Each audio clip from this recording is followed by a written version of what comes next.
Alrighty, so today we're going to be talking about something a little bit related to what we talked about yesterday, with a character like STR Super Gogeta. One thing that we talked about with that guy was sort of the way that he shaped the meta and redefined what a really good character in the game was, right? So when STR Gogeta dropped, the meta kind of evolved and stuff like that, and sort of the way that the game went for years, it was sort of like, power creep resets and stuff like that, and typical anniversary shenanigans where, like, the new year starts for the game and everything evolves, right? Difficult events get harder, units get better and stuff like that. But a lot of the times what you don't see is like literally the whole game becoming obsolete in certain events. And in today's case, we are going to be looking into a time when basically the entire game reset, and in my opinion, this was the most aggressive power creep jump in terms of units as well as bosses in Dokkan history. So with that being said, let's go ahead and take a look at the characters that started this. And if you guys do not know, this is what was known as the 7th anniversary or the Red Zone reset.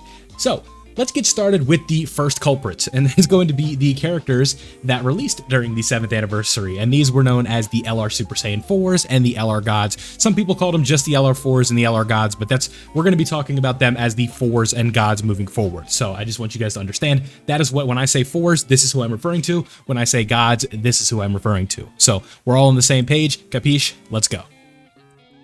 Now, I know what some of you might be saying. Vilify. Mr. Guy talking over the video, right? Guy with the bad mic, the popping and stuff like that. Sorry about that yesterday, by the way, but I think we should have it solved now.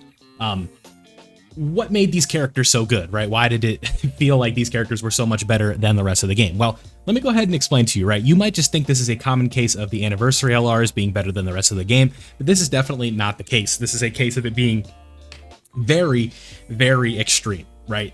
Now, what leads to like the factors of something like this happening, right? Well, the first thing that these guys brought to the table, and this was the first of their kind, right? This was the sort of new mechanic introduced with the anniversary alongside the action break mechanic. Not really the reason that these characters were so busted, but it's this right here, the 200% leader skill. Now, for the LR4s, we had Fused Fighters and GT Heroes with a 30% buff to Kamehameha, and then for the LR Gods, it was Power Beyond Super Saiyan and Movie Heroes with Kamehameha.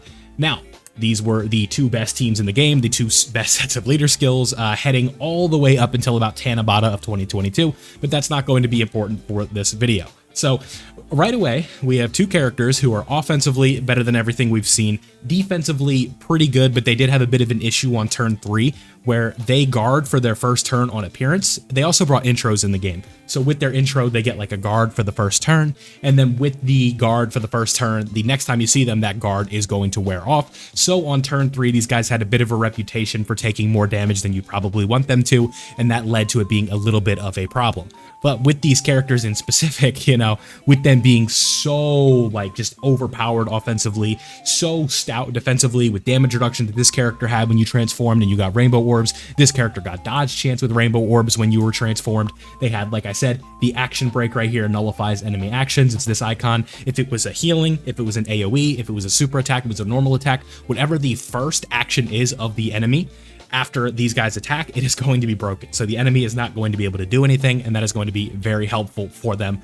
Even now, right? Like, these characters are obviously aged a bit, but they still easily can get play, right? So that is one thing to keep in mind as well with these characters, why they were so broken. They had easy access to ki, easy access to high offensive numbers, easy access to stacking on their super attacks, right? When they were in base, so you were able to kind of build them up, get them to where they needed to be, and they would be ready to go when you transformed, and then they just became gods, right? These were characters on a level of power, a new level of power like Shenron, that we have never really seen before in this game. And again, with the anniversary LRs, this is typically the case. But in this specific instance, it was way more extreme than most years because of the reset that came with the bosses. Now, where did this come from? I'm happy that you asked. Maybe you didn't ask, but I'm going to ask for you. Where did this come from? This came from the Ultimate Red Zone. Now, I have the JP version, again, because I'll talk about this in a little bit, but just with Global, it's always different every year just because of them not being synced, which is no longer going to be the case heading into the 10-year anniversary. But with this right here, we had 7 stages, right? Right here against Sin Shenron, and then for the movie one, there's 8 stages, but this one wasn't here until the 9th anniversary, right? So we had 7 stages here, and then 7 stages here. And with these 7 stages, they brought forth a new level of power that we haven't really seen before from bosses. And the best example to show this is going to be the fight against Red Zone Broly. Now, Red Zone Broly, you guys are seeing these numbers right now and you're thinking like, oh, this is a joke. You know, characters are hitting for like 3 million turn 1 now on the supers, right? Or bosses. At the time, these were very hard hitting supers, like 800,000. This super right here, I'll get into why this was so broken in a minute. You guys can probably see it right here, but this right here would one-shot the year 7 LRs if they didn't super first, right? Even when they did super, sometimes it would be too much. And so what happens with these events is these events were so difficult and the way that they were designed were so tough that this Broly fight really was like the most difficult fight in the game all the way up until like worldwide of like the next year. Like, that's how crazy hard this fight was, right? And you might be asking, like, why is it so difficult, right? You may just see numbers, but here's the thing with this fight, right? This fight disables evasion and attacks the enemy every single phase. So you literally, and there's one thing now that counters it, but this obviously did not exist when this event came out. You could not dodge in this fight no matter what. There was nothing you could do in order to evade an attack in this fight. So a character like Tech Khalifa, you'd think to bring Tech Khalifa into this fight because of the guaranteed dodge against Pure Saiyans, right? That doesn't work in here. The most defensive character that worked in here was not an anniversary LR. It was an anniversary EZA technically, right? Because he did EZA during the 7th anniversary, but this was not like a hype headlining character. It was a little diamond in the rough, and let me show you him now. All of my vets and endgame players knew exactly where I was going with this one. Say hello to Tech God Goku. Now, this character did EZA during the 7-year anniversary. You can see here, February 10th. This was like 2 weeks into the 7th anniversary. And this character, why is he so good? It's literally just this. He reduces damage received by nearly 80% when there is a movie bosses or Pure Saiyans category enemy. And what is Broly? Ta-da! He is a Pure Saiyan and a movie boss. So he had 77% damage reduction against God Goku, or God Goku had 77% damage reduction against him, and he was also a very, very good linking partner for the LR gods. So this was an extremely effective rotation against LR Broly, right? And he was one of the few, and I mean few, units that survived this 7th anniversary power creep, right? So what do I have pulled up here? I have all of the LRs that, well, not all of them, but most of them that we need to talk about within relevancy pulled up for before the 7-year anniversary, right? These characters, they came out before the year 7 LRs, and guess what? Literally every single one of these characters was not usable anymore in these events, right? Like literally none because of like how the red zone power creep was, right? And same thing with these characters right here, right? These guys were not usable. These guys, not usable. These guys, not usable. These guys, not usable. None of these characters survived it, right? And let me pull up the TURs just to further illustrate that point. Okay, so this is going to be a perfect point to illustrate what I'm talking about. So if I pull up this image to you right now, and we pause it right here, right? This was the pre-anniversary period, and you guys can't see my cursor, but you can see my cursor now. If I draw a line right here, right, because this was, or right here, right, this was the 7th anniversary like cutoff where my mouse is right now. Everything from here down, all pre-7th anniversary. And guess what?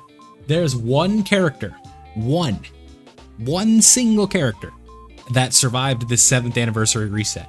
Now, what I want you to do is pause the video and tell me in the comment section below. I'm going to give you 5 seconds to tell me who it was. 5, 4, 3, 2, 1.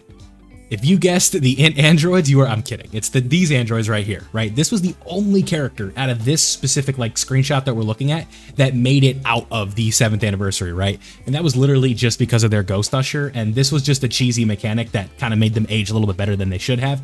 But if I scroll down, you could see Trunks didn't make it. God Goku and Hit, this is an LR, didn't make it. Kale and Khalifa did not make it. Kaba obviously didn't make it, right?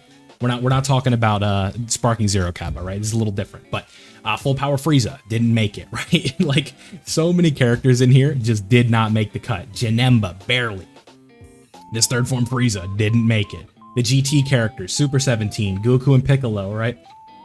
Videl, Broly, Goten and Trunks, none of these characters. Pikkon kind of made it. Int Broly could kind of be usable. Kale and Caulifla were almost usable, right?